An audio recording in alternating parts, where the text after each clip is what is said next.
dopo 2 mesi senza video. Ecco. So welcome everybody, benvenute, benvenuti. We are very excited to have you here, and I'm going to share a little bit the purpose of tonight's meeting, and we'll take turns in giving you a sense of what the collective is about. So I'll start with this first slide.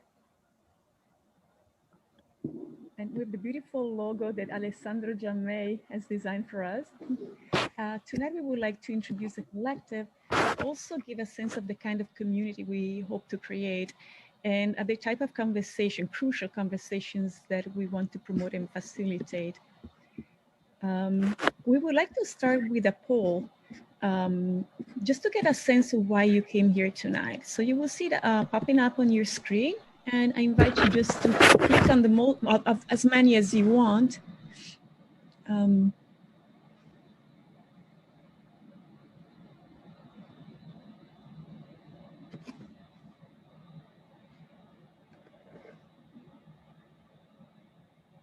Give you a little more time for that.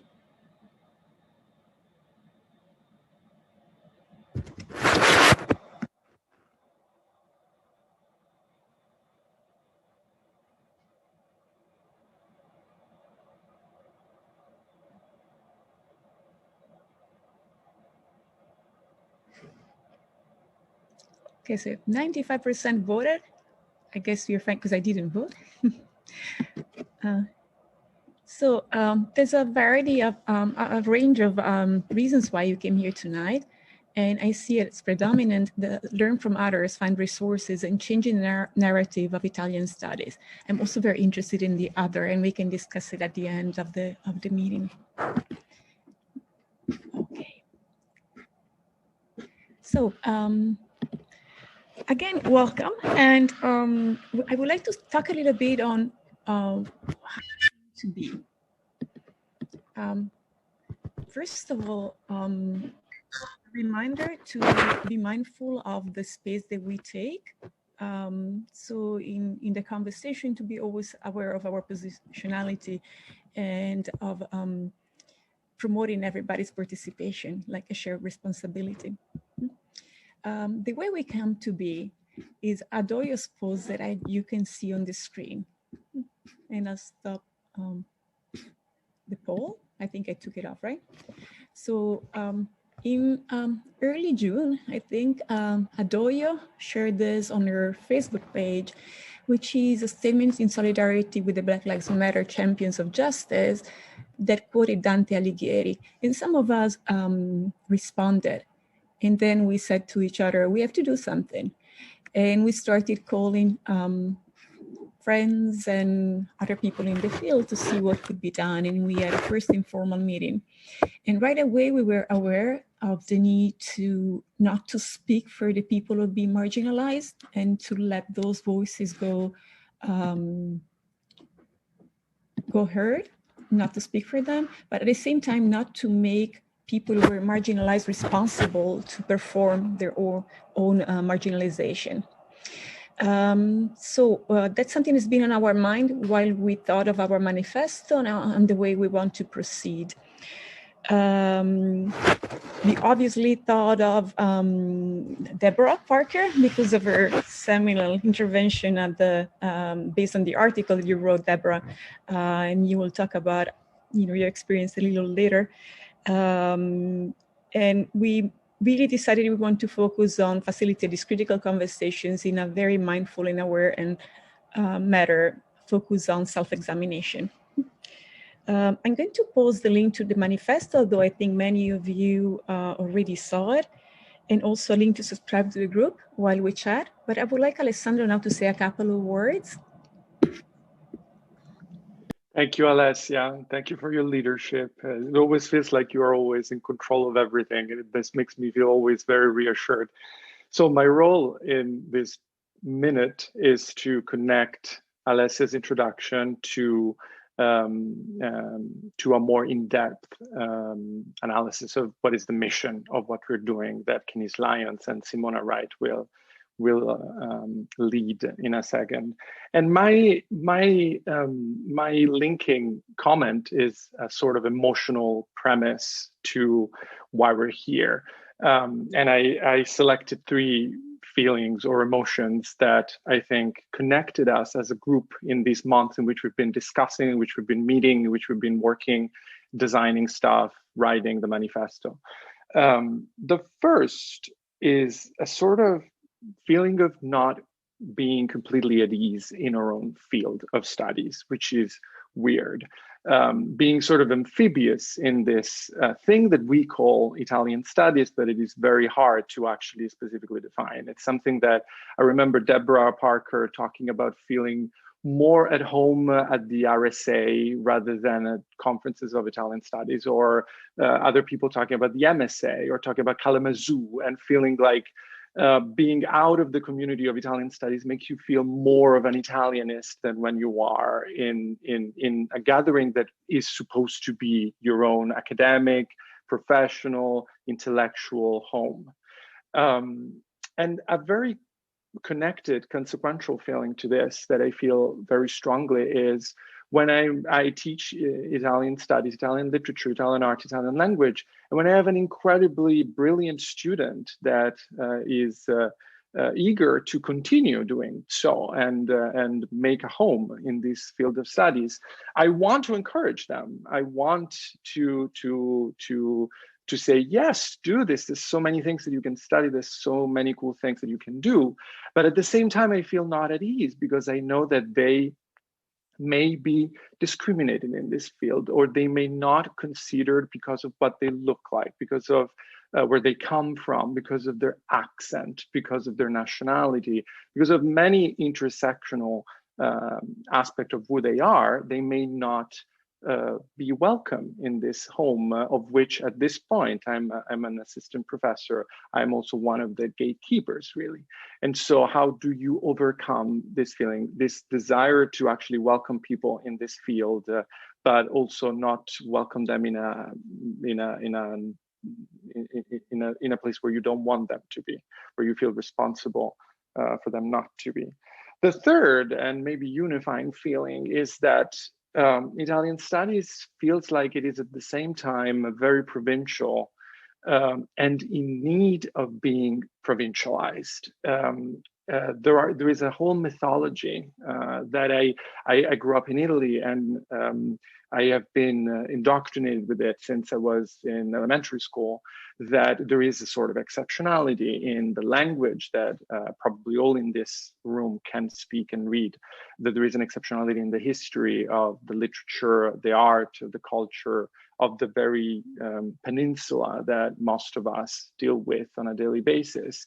This kind of exceptionalism absurdly, paradoxically, or maybe logically makes the field more provincial, harder to connect with all the other fields that should be in a constant dialogue with it.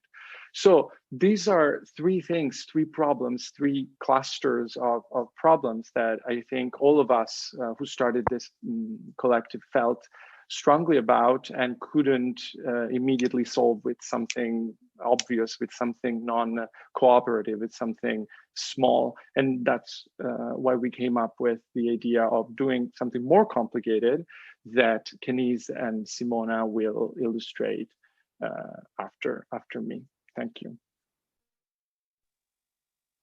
Alessia, do I take over from now? Alessia, Kenise and I? Okay. Well, first of all, thank you all for being here today. And I'm really heartened by the great response that we have received. And it seems it's a good testimony to the work that we have conducted since last June. What Kenise and I discussed last Saturday when we met to organize what we were going to talk about, which would be, loosely the mission and the vision of the collective, we discussed something that I actually heard in a presentation by Slavoj Žižek. And I'm sure that you're all familiar with Donald Rumsfeld's interview when he justified the intervention, the invasion of Iraq, when he said, that there are things that we do, that we know, that there are things that we know that we don't know, and then there are things that we don't know that we don't know.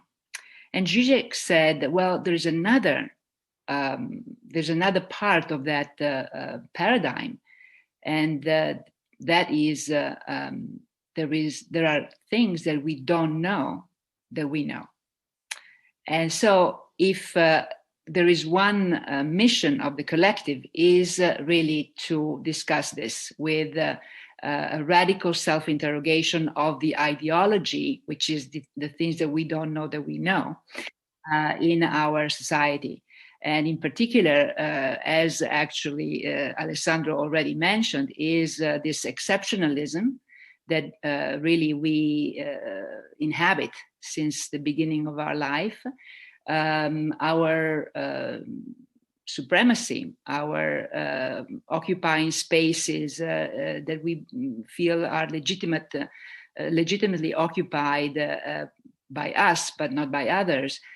And the narcissism that we have in recognizing our gaze as the universal gaze.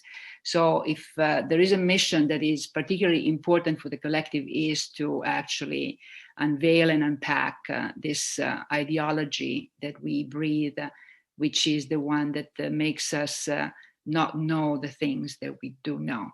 And I think that Kenise will elaborate a little further on this idea. Thank you, Simona. I have just a little brief 2 images that I'd like to share with you. I am sure that everyone has read the mission, and so I won't necessarily read it in great detail. And slideshow.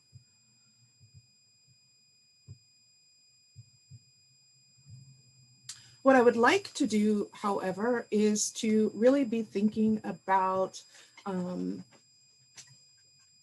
what is our end goal, right? We have this mission that there is a space to create in which we can talk openly about the things that we don't know that we know.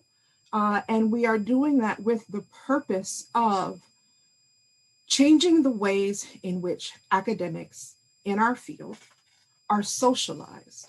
There is a way in which academia uncritically absorbs kind of the limitations of the society of which it is a part. And we really need to be thinking about how we can interrupt that uncritical absorption so that not only we live in a world where values are redefined, where intellectual identity are redefined, but more personally for myself, where there is no mutual exclusion between Blackness and Italianness, or Italianness and non-whiteness of whatever orientation.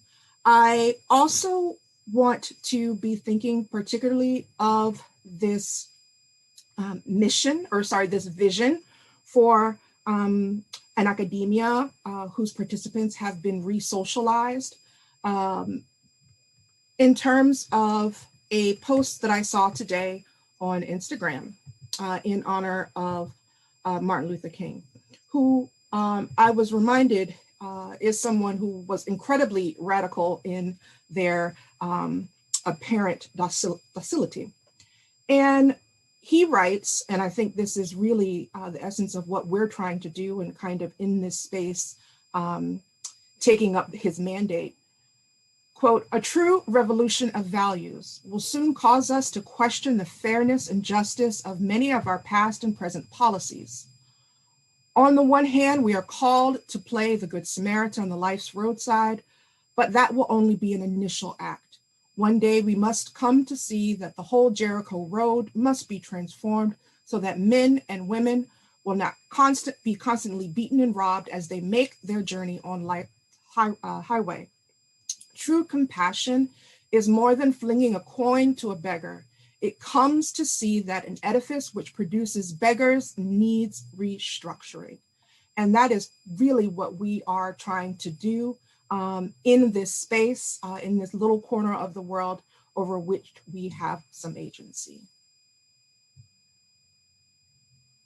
I would also like for you guys to, I'm putting in the chat, we have a little activity for you guys to kind of contribute to this conversation.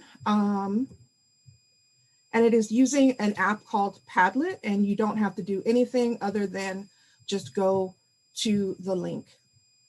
But we have a series of questions. The first of which is, what don't we know that we know? Particularly to unpack this idea that Simone has introduced, as well as other questions about your own experiences, the kind of change that you want to see in the world, or in our aspect of the world. And so all responses are anonymous, but we do want you to not just be here listening, but also actively contributing to the creation of this extended conversation.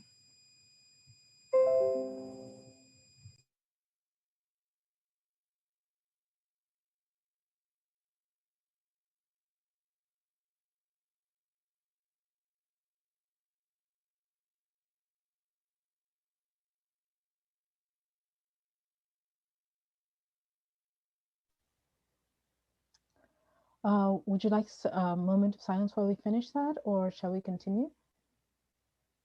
Alessia. I believe we can continue, and it's also something that people can respond to once the event is over. Okay, certainly. Good evening, everyone. It's wonderful to see so many people here. My Zoom tells me that there are 52 people in attendance, and that is just wonderful news. In responding to the question, why the Cosmopolitan Collective? Where did we come from? Why did we get together? I'd like to offer a few notes on some foundational elements of the history of this initiative for you, from my perspective. So my initial encounter with Dante was quite accidental, yet I knew that I was finally experiencing a universal poetic voice like none that I'd ever heard before. I read the Commedia for the first time without gloss or instruction. I'm originally from Kenya, and I was educated in college in the United States. As I was reading the poem, propelled merely by the growing intuition that in that rationally concise voice, and yet at the same time lyrically expansive, I had finally found an expression of the world that made sense to me. I thank all the circumstances and contingencies that conspired to introduce Dante to me in this unvarnished way, because absent the ossified straitjacket of traditional pedagogic approaches, I don't know whether I could have truly heard the poem's essential exploration of love, free will, and justice as fundamental to creation, humanity, and culture otherwise.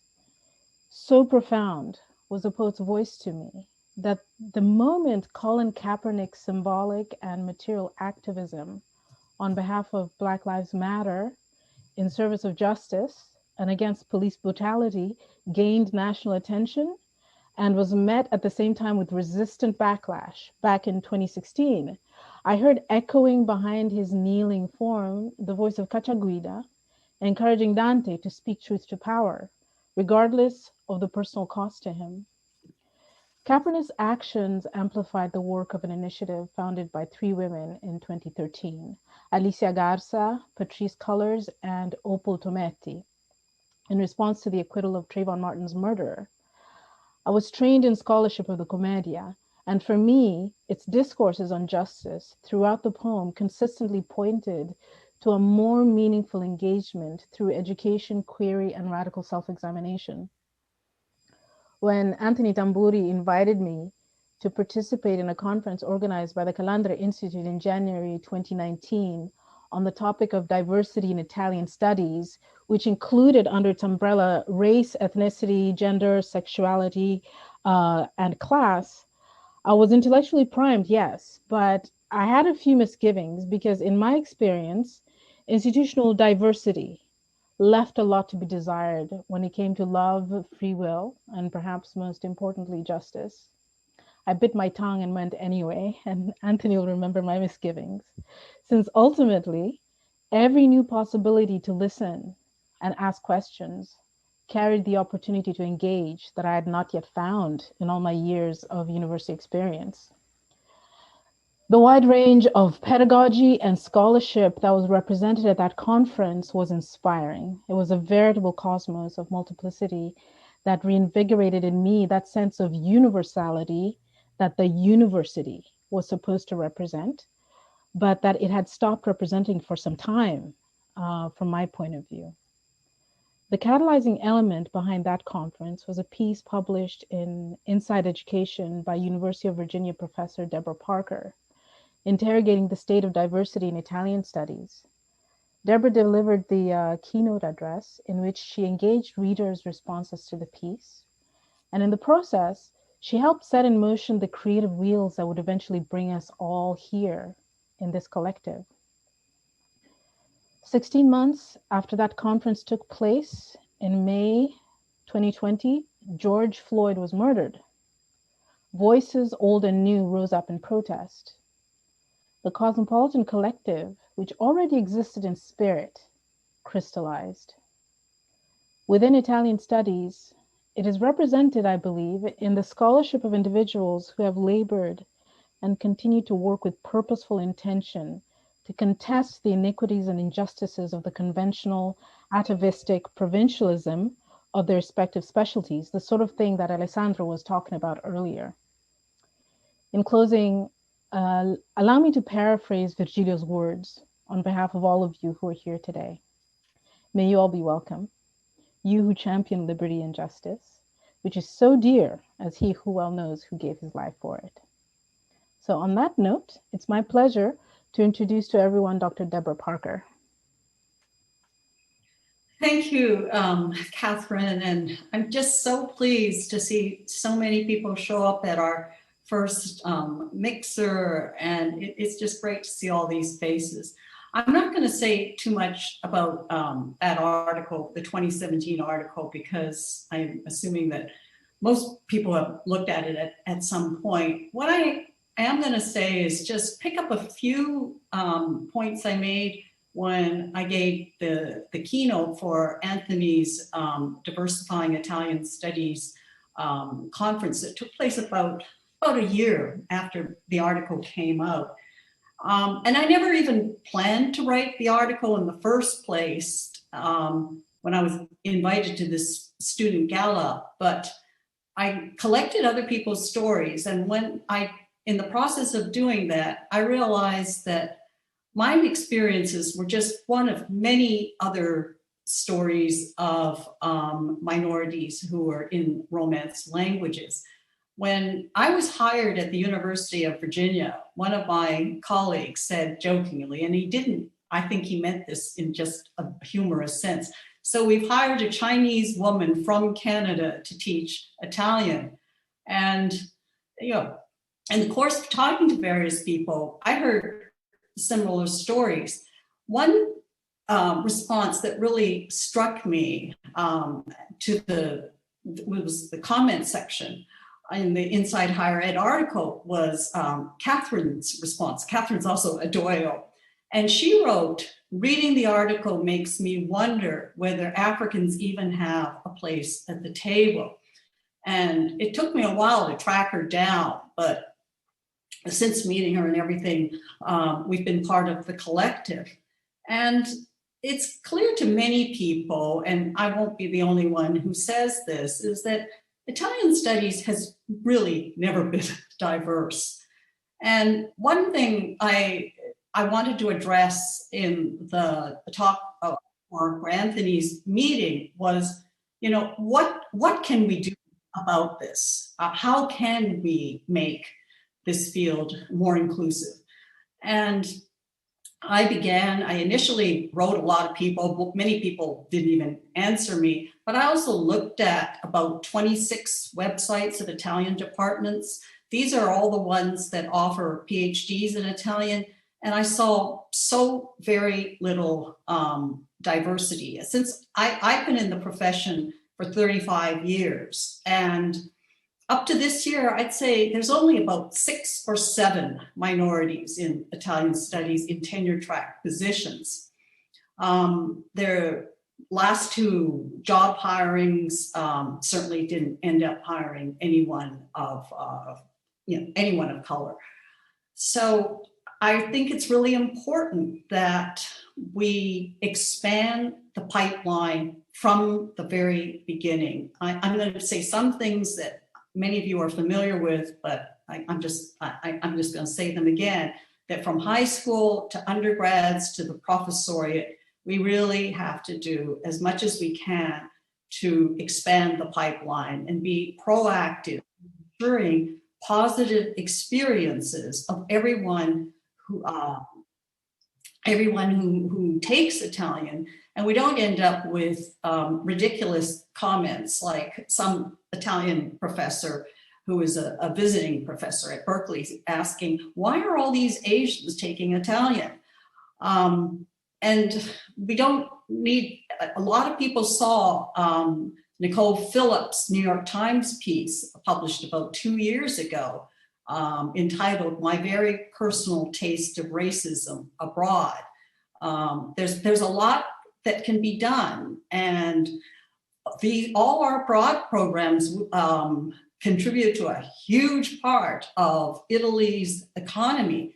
I think that pressure could be put on, say, the mayor of Florence, and to ensure that all the students, American students who go to study in Italy are treated well.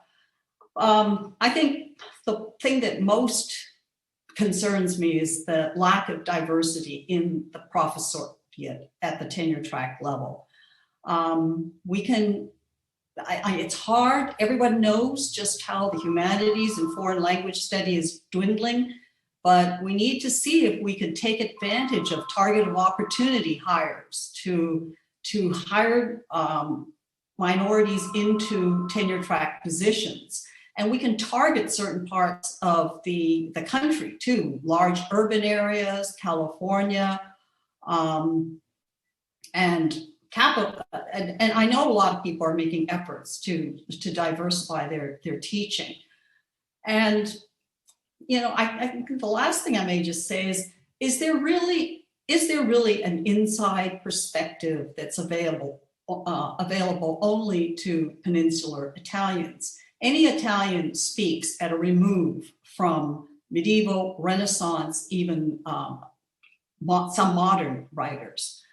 So I'm hoping that an event like this we can pool our collective minds together and come up with ways of increasing that the pipeline and hiring more tenure track people, minorities into the field.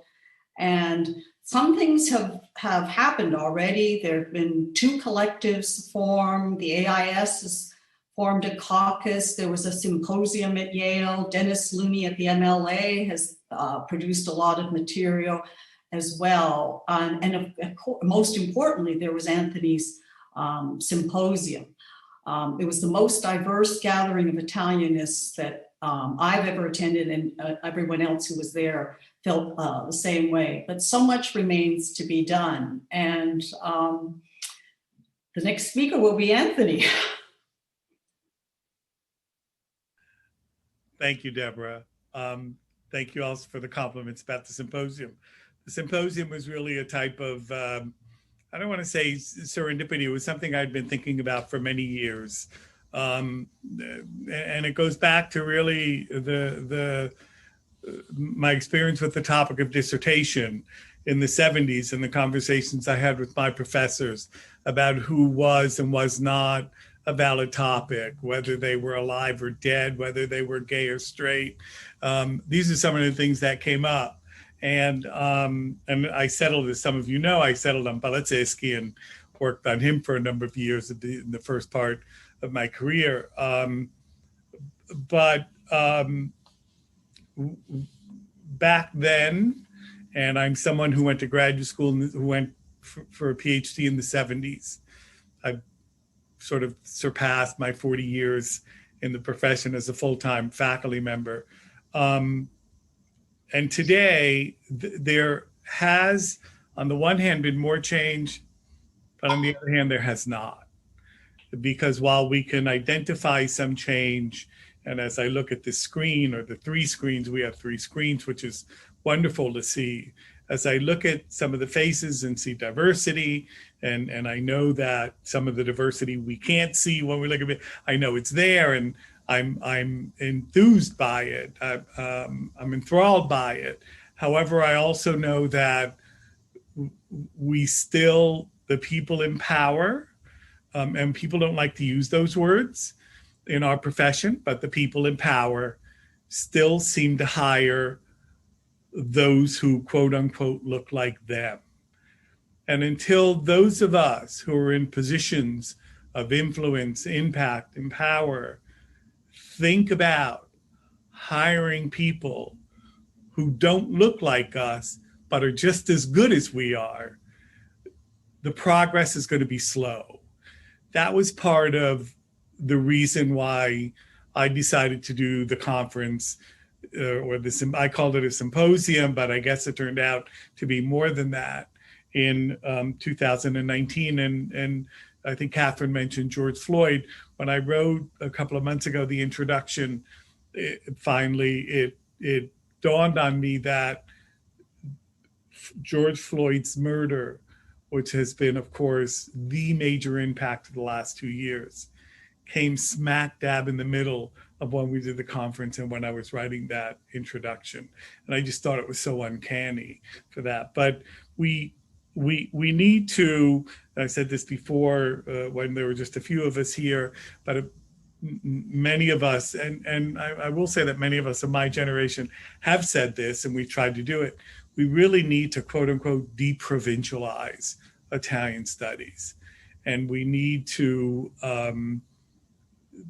deprovincialize it from the point of view of methodology, from the point of view of theoretical approaches to how we look at literature, film, and whatever else we study, and to the fact that there are, and I say this to people, I say this to especially some of my former graduate students who now get into positions of editors or associate editors, whatever, that there are two things that I tell them. One, you can read an article with which you do not agree, but it's smart.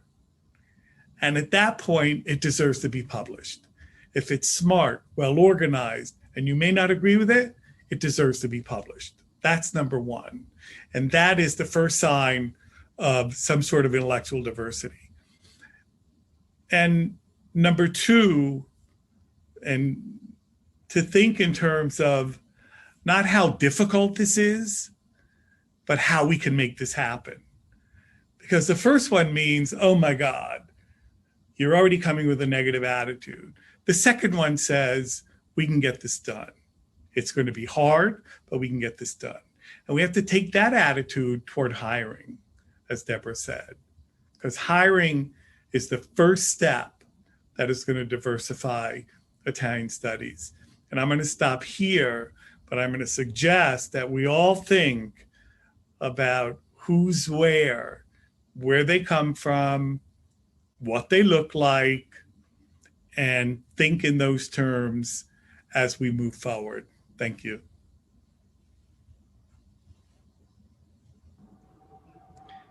Thank you, Anthony. I'm going to take over now along with Beth, and we're just going to really briefly outline what we do and how we've done it and how we might continue to do it and build upon what we've done.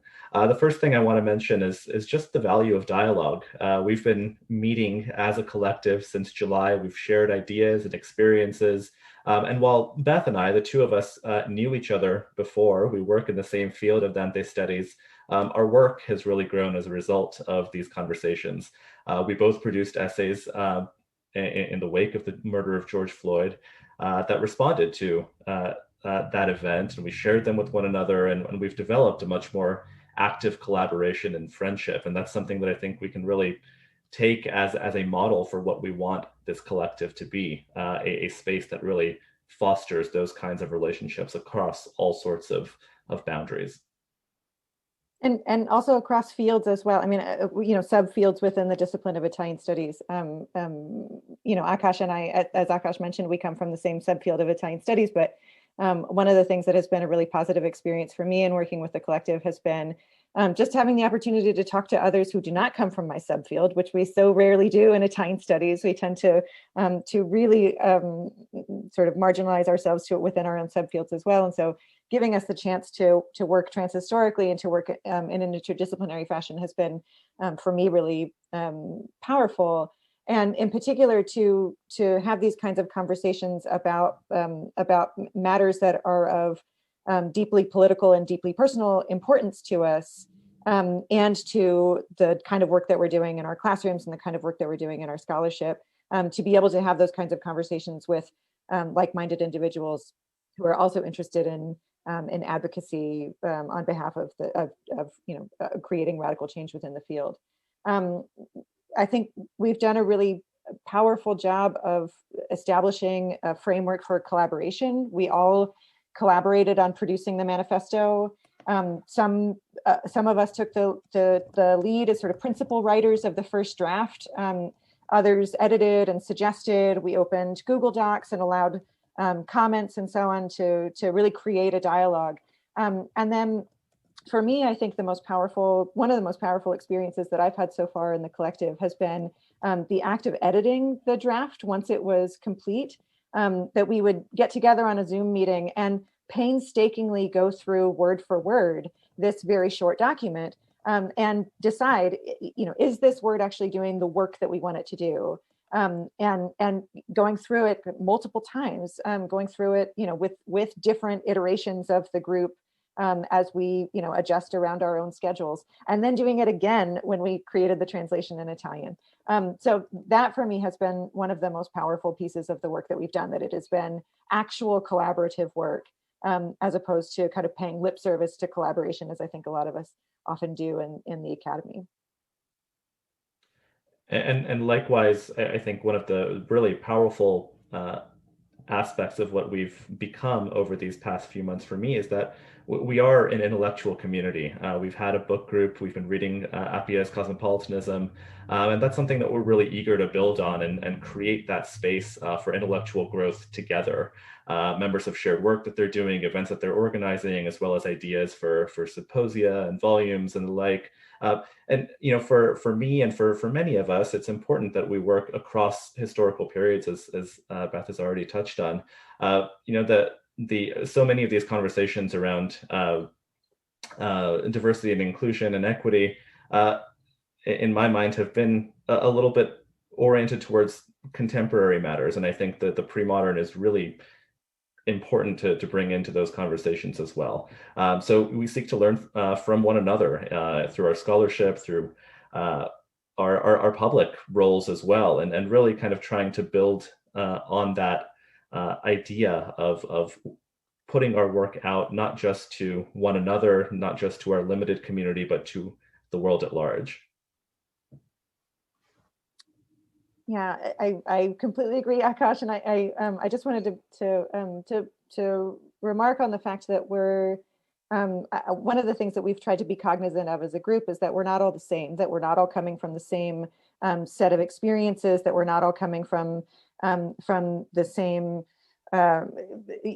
depth of let's say engagement with these questions. Like I think some of those of us in the collective, or some of those of us present tonight, let's say, have been working on issues of race and cultural difference for a long time, and others of us were likely galvanized by the horrors, the injustices that we've witnessed over the last year and in the years previous to this. So we don't all come from the same point of entry. I think that's really important for us to remember. We haven't all yet conducted the same level of critical self-reflection that's necessary for doing this kind of work, especially the kind of advocacy work that we're talking about. You know, we haven't all already rehabbed our syllabi or started doing scholarship in the direction of the kind of work that aligns with our politics. But I think the point for us is that we are here together to grow together, to learn from one another, and ultimately to create change within the field because, to create change within the field because through a more critical understanding of our own positionalities and through a deeper understanding of the positionalities of others within the field. I think Akash, did you want to add anything else? No, I think with that, we thought we might transition to a little bit more of an open question, and people have already had a little bit of an opportunity to put some thoughts down in Padlet, and we wanted to open it out to comments and to people who might want to respond or elaborate a little bit more on what they've written. So, you know, what brought you here today? What are you hoping to get? How do you hope to give back to the community of scholars that you've been a part of?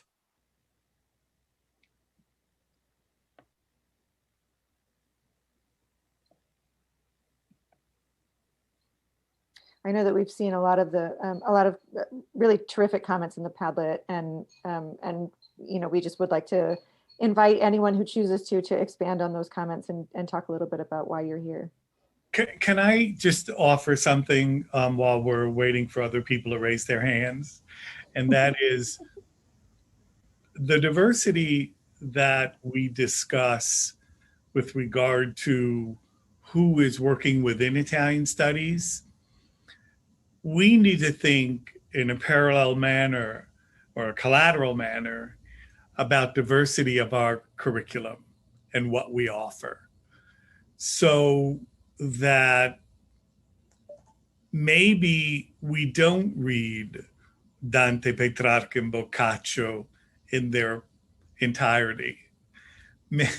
I know that it's sacrilegious, maybe not to many people here, because I'm one of the people here who is perhaps more greatly longer in the tooth, as we say, you know. But maybe we need to work backwards when it deals with, let's say, literature, because we do basically language and literature. So maybe we begin with some of the immigrant or writers of color in Italy and work backwards. I mean, this is some of the, it sounds silly, you know, but it's some of the ways in which we can think outside the box. And because maybe we can't do everything in lingua. Maybe we need to do some stuff in English. And maybe that stuff in English has to be applied to the bachelor's degree, to the major. These are some of the issues that have come up, as a couple of us have been asked to help save this program, save that program, whatever. And when you look at the program, often it's like a 1950, it predates my undergraduate work that I went to college in 1967. So those are some of the things also we need to think about, and I'll stop here. I believe Simone has a question, but I just want to say that, you know, I begin a course on medieval Italian literature with the Siculo-Arabic poetry of Ibn Habdis, and there's a way to decenter, there's a way to emphasize the multiplicities that are always and have already been in the thing that we call Italy.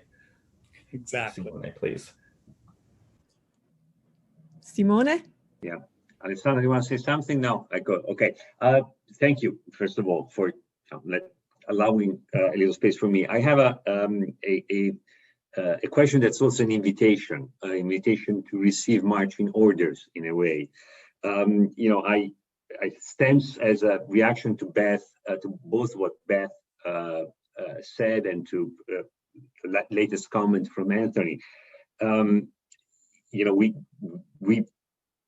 We fight the same war most likely, but we all pick different battles. And I would like to know. I would be happy, let's put it this way, to see if I could be coordinated with the battle that I picked, which is on the Italianizing Dante and opening him up to translation as a meaningful point. Could it be coordinated? Is it welcomed, first of all? And could it be coordinated with other battles that other people in the collective are picking? So it's really a request for marching orders. Let's put it this way.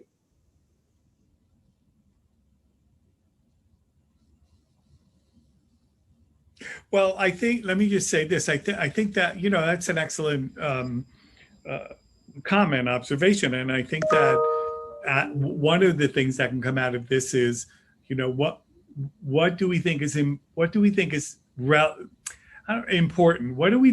upfront? Let's put it that way. What do we think is upfront in our local situation?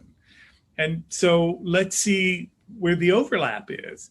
Let's see what the majority, what theme, what task, what desire is in the majority, right? Let's see, and from there we can build little, quote unquote, communities, groups, discussion groups that can deal with those issues. I think that, look, I've been, and I hate to say this, that I've been around a long time, but I've seen things, only because I've seen things. And I've been I didn't always hold my tongue, even when I was younger and untenured and a visiting professor, and was invited to leave a couple of times, So, and I don't expect that of anyone who's not tenured. I expect something more of people who are tenured. And frankly, I expect full professors to really sort of be vocal, if not be strident, because our profession, the teaching of Italian language and literature and culture, which is all of what we teach, is in danger. We see it. And the economy, COVID, etc.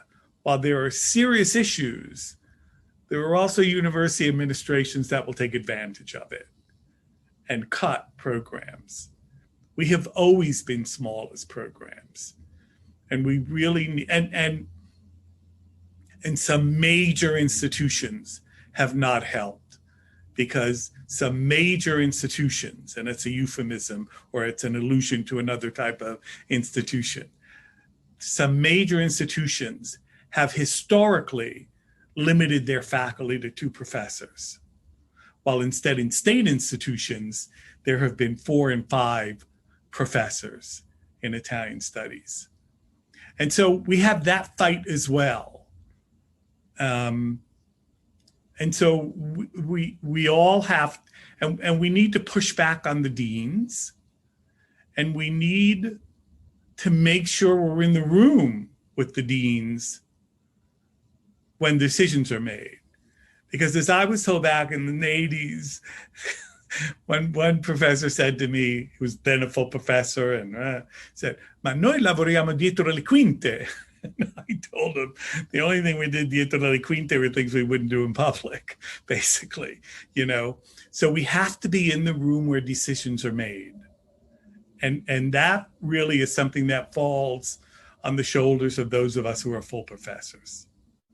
So thank you, Simone. So we have a comment from Kenise, and I think Simone also had something to add quick.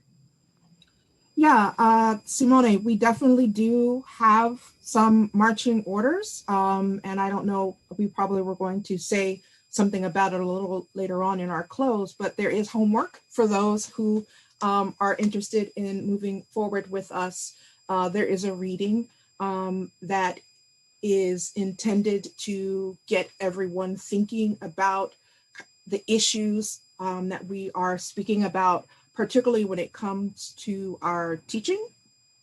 So that's my first comment. My second comment is, I think Beth did a very good job of kind of anticipating your question or request for marching orders, insofar as everything that we do and have done thus far is super collaborative. And so if there is an issue that needs to be addressed, we address it and kind of decide how to make it a part of our work. And particularly when it comes to the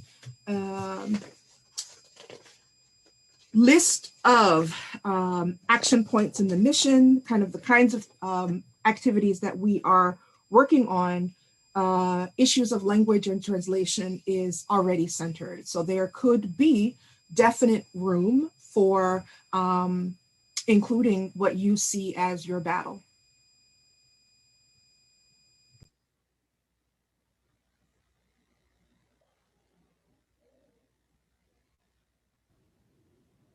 Okay, I think Adoyo, you raise your hand, right? Yes, thank you. Oh, can you hear me? Yes. It's a direct response to Simone's question. It does tie in with pretty much everything that's been said about collaboration. I kept thinking as I listened to Akash and Beth about how rich the raw material we work with as literary scholars truly is. This is the greatest treasure, I think, that we have. And I think the most important tool that we have to actually start responding to some of these challenges that you bring up, Simone. I'll give a very small concrete example from the Commedia, for example. In terms of the question how to explode the boundaries of what Dante studies is, how to extend and even choose or define and choose which battles we fight, I think the poet himself sets a fantastic example in becoming a character who is consistently self-interrogating. That is one of the most beautiful things about the Commedia. From the get-go, the pilgrim is a know-nothing who is consistently discovering new things, is always in a position of humility, a position of vulnerability, and a position of deep dread in many cases. And yet he forges forward. Certainly there are resources available to him, but the most important of all those resources is his own ability to reach into himself and fortify his courage by taking advantage of the resources offered by Virgilio, Beatrice, or the promise of what's to come. And I bring all of this. I know that not everybody here is a Dantista, so forgive me for being provincial in that sense, but I bring it up for the simple reason that the majority of Italian literature that I studied as a student, as a doctoral student, and that I teach as a professor was generated by individuals who were not functioning institutionally. They were not speaking for institutional interests, right? They were asking difficult questions. They're posing the frightening and demanding questions. And oftentimes, even historically, and if you know me, you know that I have my issues with the historicization of fiction.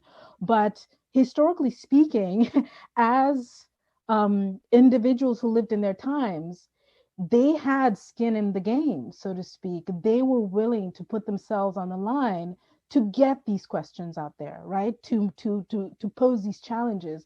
Now, I know that as academics, as scholars, we are in a putatively different category than poets would be, than philosophers would be, than historians would be. And yet we are consistently working with their material as the curators, as the stewards of that material on behalf of the communities in which we live. And so I think there's a lot we can do to borrow from and cultivate within ourselves the kind of courage that these texts represent. And in the case of someone like Dante, who I think it was Akash who very beautifully articulated. Akash, I'm sorry, I keep like just admiring you, but you do such great work that it's impossible not to bring up the quality of it. But Akash brought up in a recent talk they was talking about the multiplicity of Dante's thought and how it is concretely represented, for example, in the polyglossia throughout the poem. The fact that he represents that multiplicity in concrete ways, which are immediately apparent within the text. And when you dig deeper, when you look further beyond just the linguistic representation of multiplicity, you see an incredible cultural and geographical multiplicity that sends you basically down a rabbit hole of exploring further limits the further down you go. And so I think one of the dangers that academia poses, and some of the comforts of academia, the comforts of the institutionalized form of scholarship poses, is that it inures us to the taste for that danger. It inures us to the willingness to be vulnerable in the way these poets and historians and philosophers have been. But I think that with a collective like this, what I have gained from it personally has been the experiential knowledge that there are people with whom I can interact in a meaningful way to explore these questions even beyond my own comfort zone. So that, for example, Simone, one form of marching orders that I would propose to you would be, how about generating questions from within yourself? Really explore what are the limits of your comfort, and what are some of the things that you would be willing to do or not willing to do to go beyond those limits for yourself, on behalf of the discipline and on behalf of your students as well. So thanks for the time. Okay, so we have Teresa Fiore first, and after Teresa, Margherita Angelucci. Hi, everybody. A pleasure to be in the company of people I've met over the years in many different environments, but this seems to be the one that allows us to have particularly meaningful connections. I want to share my, in quotes, recent experience as somebody who has taught Italian for Spanish speakers. And obviously, I know that when you think of inclusivity, you're thinking of Hispanic, Latinos, Latinas, although they may not come up as often as African Americans or Asian Americans. And my experience has posed questions that I had not considered as I embarked on this adventure. That the moment we work on these subjects, we're actually joining groups that are marginalized. And they're marginalized in our university environments, sometimes in such an institutionalized way that we have to do a double work of deprovincializing Italian studies while we're also working with people who are trying to get onto the mainstream discourse in academia. And that means that we're losing the power of what Alessandro is so beautifully articulated as exceptionalism, or the narcissistic universal gaze. I think that was Simona, right? And becoming small, becoming weak ourselves in a way, right? In order to be part of those communities that perceive us as coming from the ivory tower, right? Coming from the West, the visible West, the recognizable West, or even worse, the particularly alluring, attractive West, right, of Italy as a postcard. And that requires a lot of rethinking of paradigms, a lot of reconsideration of who we are, what language we really speak, and how we can get into the rooms that can make changes possible. And sometimes perhaps it's not the dean's office, because the master's tools cannot dismantle the master's house, as we know from Audre Lorde. I find that students can help us in this process. There's nothing automatic in this. We need to re-educate ourselves and educate them. But I think it has to come from below, much more than from the rooms where decisions are made very often, because I think at this point, Italian studies is very often on a certain list, right? I was glancing very quickly at the Padlet, and somebody said the inequity that I want to denounce is that Italian studies is considered to be marginal and secondary, right?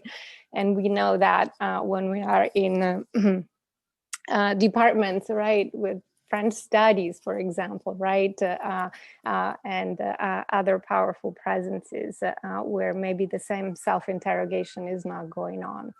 So I'm interested in working with people who are doing work with students who are part of these less, I'm not really sure what word to use, because the academic discourse is so much about diversity and inclusivity in these days, and yet there's the risk that they become slogans. And so I'm interested in understanding how we can develop an applied discourse of how we include these students and how they can help us reshape the discipline.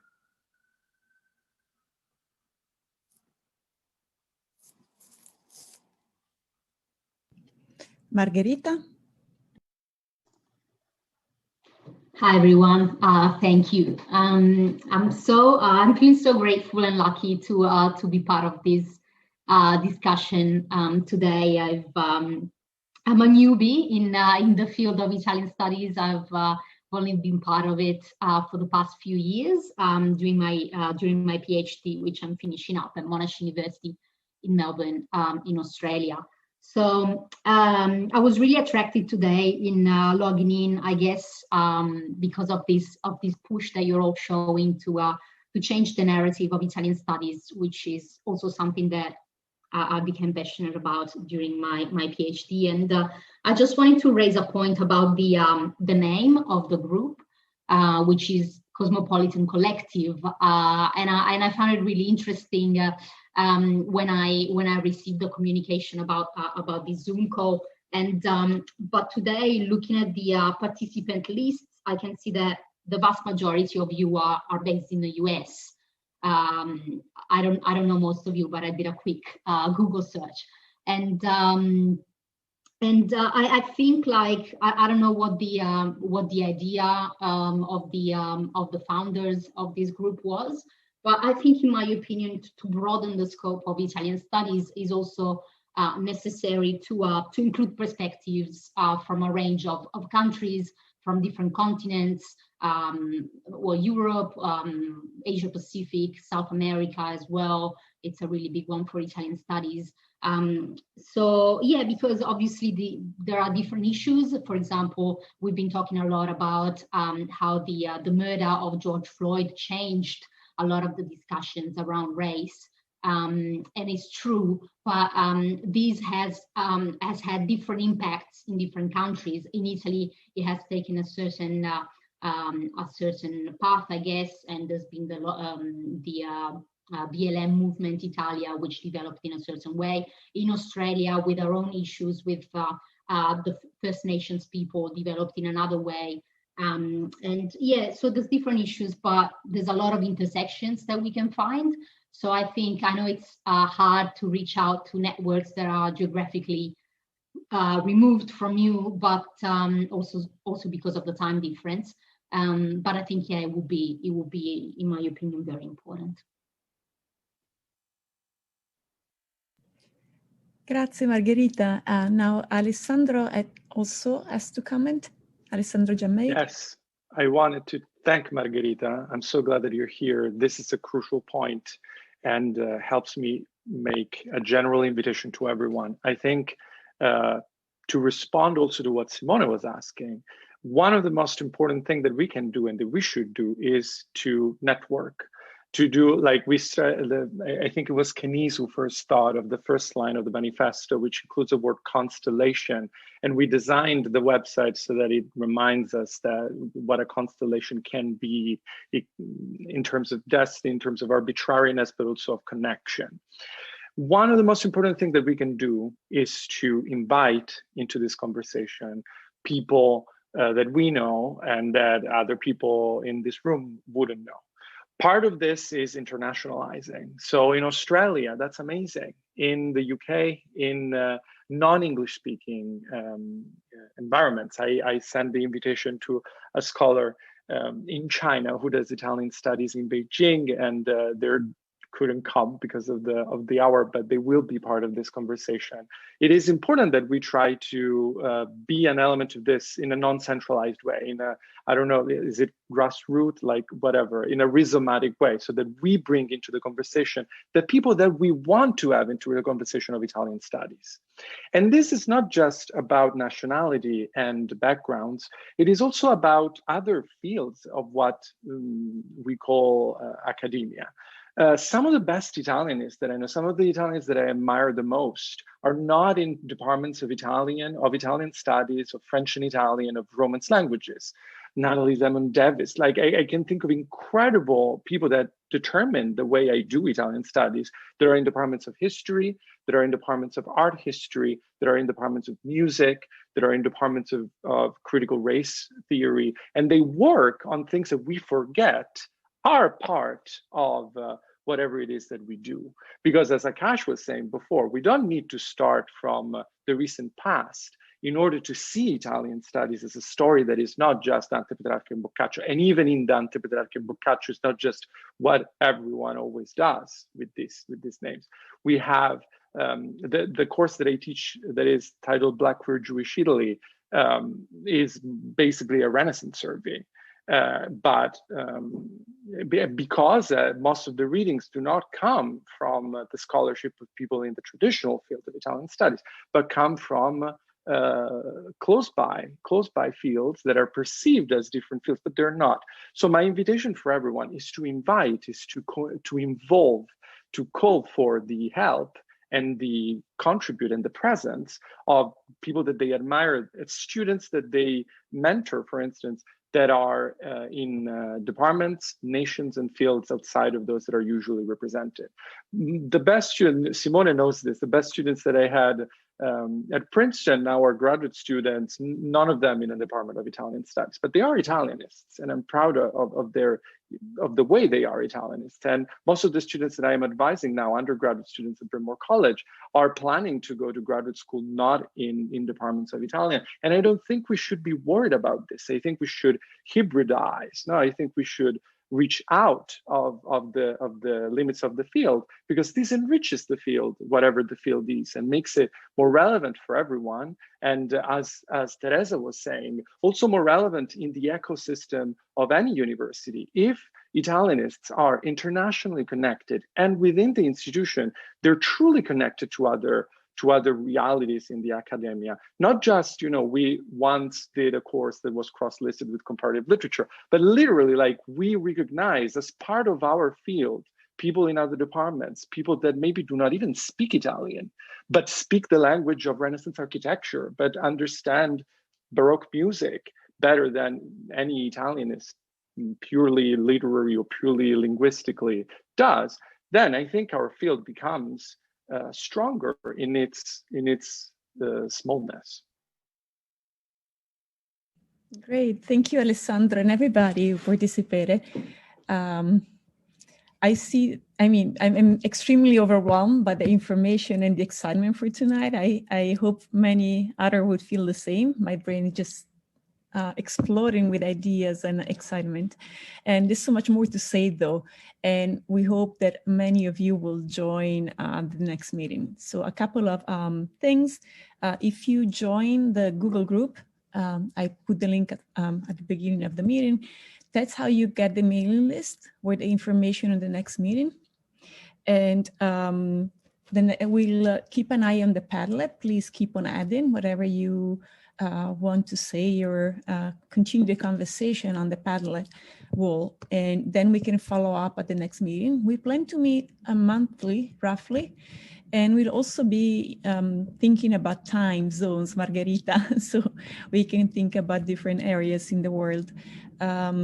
We wanted to give you some reading that might be interested, so I'm going to put in the chat a reading in case you want something more to tease your interest until after the next meeting. And I think that's all I had to say, right? Did I forget anything? Maybe, Alessia, just to reiterate, do invite to the next meeting anyone you think should be in a conversation like this. Yes, please. Adoyo? In 11th hour announcement, we have a Twitter account. I put the link in the chat. Let me just put it one more time so everyone can find it. It's brand new, so I think the first thing it has on it is the announcement of this meeting, but that's yet another way that we can keep information flowing. So please follow the Cosmopolitan Collective Twitter account. Great. So let me find the document that I want to sign. And really reiterate once more how grateful I am for the fact that you all are here and how excited exciting to look forward to the next conversation. So here it is. You should be able to download it now. It's a PDF chapter. And thank you for all the familiar faces and the unfamiliar faces. I look forward to meeting you all and keep talking.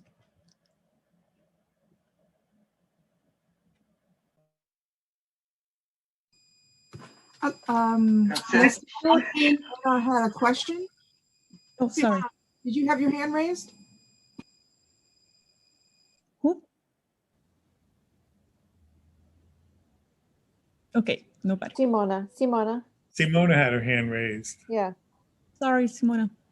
What I wanted to say is that at the next meeting, or we can talk about inviting our colleagues to give presentations about something that they have written. For example, I would love to have Akash talk about Dante and his article that is so enlightening, and then maybe talk about Kenise and her reading of Besieged, and then Adoyo and talk about Rain, her novel that is a masterpiece. So I think that we would like to have maybe part of each meeting dedicated to those who have done something extremely interesting and enriching for all of us. Mm-hmm. Agreed. Great idea. And thank you all. Yeah. Thank you. Brilliant seeing everyone. Absolutely wonderful. Arrivederci a tutti. Grazie. Buonanotte, grazie Nicolino. Buonanotte, grazie. Ciao David, it's wonderful to